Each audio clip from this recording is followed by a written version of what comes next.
নমস্কার, কেমন আছেন সবাই? সৃজিত শ্রীর একটা নতুন রেসিপিতে আপনাদের স্বাগত জানাই। আজকে বানাবো পটল চিংড়ি। তার জন্যে আমি পটলগুলো আগে থেকে একটু কেটে নিয়েছি। কেটে মানে ওই ছালগুলো তুলে নিয়েছি আর ধুয়ে পরিষ্কার করে নিয়েছি। তারপরে আমি ওর মাঝ বরাবর একটু পেটগুলো কেটে নিয়েছিলাম। কয়েকটা আমি আপনাদের দেখিয়ে দিচ্ছি। এইভাবে প্রায় ঘুরিয়ে ঘুরিয়ে আমি চারপাশে 3-4টে করে এইভাবে ফাঁক ফাঁক করে দিচ্ছি, যাতে ভেতরে লবণ মশলাগুলো ভালো করে ঢুকতে পারে। তারপর এই যে নিয়েছি চিংড়ি মাছগুলো খোসা ছাড়িয়ে নিয়েছি। আর কিছুটা চিংড়ি মাছ আমি এইভাবে পেস্ট করে নিয়েছি, কিছুটা আমি পেস্ট ব্যবহার করব। তাহলে চলুন চলে যাই রান্নাতে। কড়ার মধ্যে তেল গরম করে নিয়ে তার মধ্যে আমি পটলগুলো দিয়ে দিলাম। দিয়ে একটু লবণ দিয়ে দেব। এতে আমি আর হলুদ দিচ্ছি না, শুধুমাত্র লবণ দিয়ে পটলগুলোকে লাল লাল করে একটু ভেজে তুলে নেব। দেখুন কালারটা দেখে বুঝতে পারছেন কতটা লাল করে ভেজে নিয়েছি। এবারে আমি এগুলোকে তুলে নিচ্ছি। তারপর ওর মধ্যে আর কিছুটা আমি তেল দেব। আমি পুরোটাই সর্ষে তেলেই রান্না করছি। যদি আপনারা চান তাহলে সাদা তেল ব্যবহার করবেন। ওর মধ্যে একটুখানি তেল দিয়ে তারপরে দিলাম 1 চামচ মতো চিনি, ছোট চামচের 1 চামচ মতো চিনি দিলাম। তারপরে দিলাম একটা শুকনো লঙ্কা। চিনিটা উপরে ক্যারামেল হয়ে ভেসে আসবে আর শুকনো লঙ্কাটাও লাল হয়ে যাবে।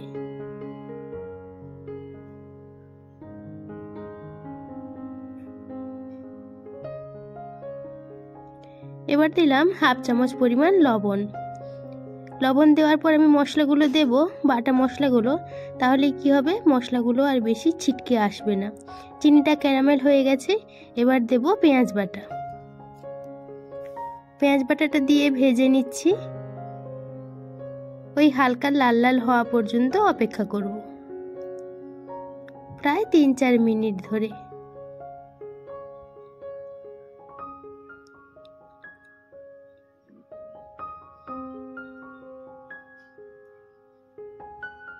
পেঁয়াজটা এভাবে ভাজা হয়ে গেলে এবার দিয়ে দেব আদা রসুন একসাথে পেস্ট করা। আপনারা পটল আর চিংড়ি এইসবের পরিমাণটা দেখে নিয়ে তারপর বুঝে শুনে মশলাটা ব্যবহার করবেন। খুব যে বেশি একটা মশলা লাগে তা কিন্তু নয়, মোটামুটি একটা মশলা দিলেই হয়। তারপরে একটুখানি লবণ আর লাল লঙ্কার গুঁড়ো দিয়ে এবার দিয়ে দিলাম চিংড়ি মাছগুলো আগে থেকে ভেজে নিইনি, এর মধ্যেই দিয়ে দিচ্ছি। এই মশলা থেকে যে তেলটা ছেড়ে আসবে ওতেই কিন্তু মাছগুলো ভালোভাবে ভাজা হয়ে যাবে। মানে ভাজা তো হয়ে যাবে না, যে লাল করে ভাজা হবে তা তো নয়, রান্নাটা হয়ে যাবে, মাছগুলো ভালোভাবে রান্না হয়ে যাবে। এবার ভালো করে এগুলো সবগুলো জিনিস ভালো করে মিশিয়ে একটুখানি মিডিয়াম আঁচ করে এগুলো কষিয়ে নেব। সব মশলাগুলো থেকে ভালোভাবে গন্ধটা ছেড়ে যাবে।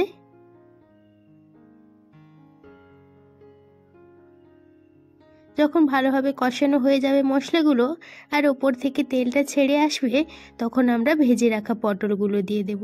আর তারই সাথে দেব 3টে ছোট এলাচ ফাটিয়ে। আমি এখানে গোটা গরম মশলা ব্যবহার করছি। আপনারা যদি গোটা গরম মশলা না দিতে চান তাহলে নামানোর আগে একটু গুঁড়ো গরম মশলাও দিতে পারেন। তারপর ওই প্লেটটা ধুয়ে যেটাতে মশলা বেটে রেখেছিলাম সেই প্লেটটা ধুয়ে একটু ধোয়া জলটা ওর মধ্যে দিয়ে দিলাম। দিয়ে এগুলোকে সবগুলোকে ভালো করে একটু মিশিয়ে নিচ্ছি। তারপর ওই যে চিংড়ি মাছ কয়েকটা বেটে রেখেছিলাম ওই চিংড়ি মাছটা দিয়ে দেব। এটা দেওয়ার ফলে কি হয়, ওই গ্রেভিটাতে এত সুন্দরভাবে একটা টেস্ট আসে। এভাবে একবার বাড়িতে বানিয়ে ট্রাই করবেন, আশা করি আপনাদের পছন্দ হবে। তারপর ওই প্রায় 3-4 চামচ মতো দই আমি ভালো করে ফেটিয়ে নিয়েছিলাম, সেই দইটা এবার আমি এর মধ্যে দিয়ে দিলাম। দইটা কিন্তু টক দই, খুব যে একটা টক তা কিন্তু নয়।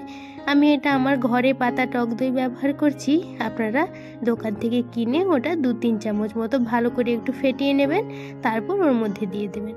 আর দিলাম 2-3টে চেরা কাঁচা লঙ্কা। এগুলো সবগুলো দিয়ে প্রায় ওই 2-3 মিনিটের মতো একটু গ্যাসটা কম করে নিয়ে একটু ঢেকে রেখে দেব।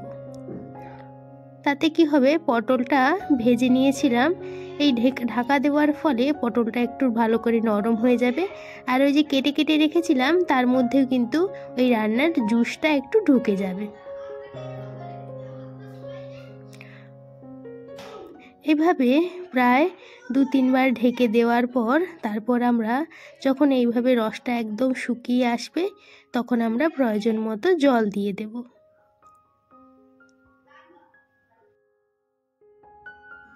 এবার আমি আমার প্রয়োজন মতো জল দিয়ে দিচ্ছি। তারপর আমি লবণটা দিয়ে দেবো। এখানে আমার ভিডিও ক্লিপটা নেওয়া হয়নি লবণের, আপনারা এই অবস্থায় লবণটা একটু চেক করে দিয়ে দেবেন। এটা কিন্তু হালকা একটু ঝোল করে নামিয়ে নেব, কেননা ঠান্ডা হয়ে যাওয়ার পর ঝোলটা কিন্তু অনেকটাই টেনে নেয়।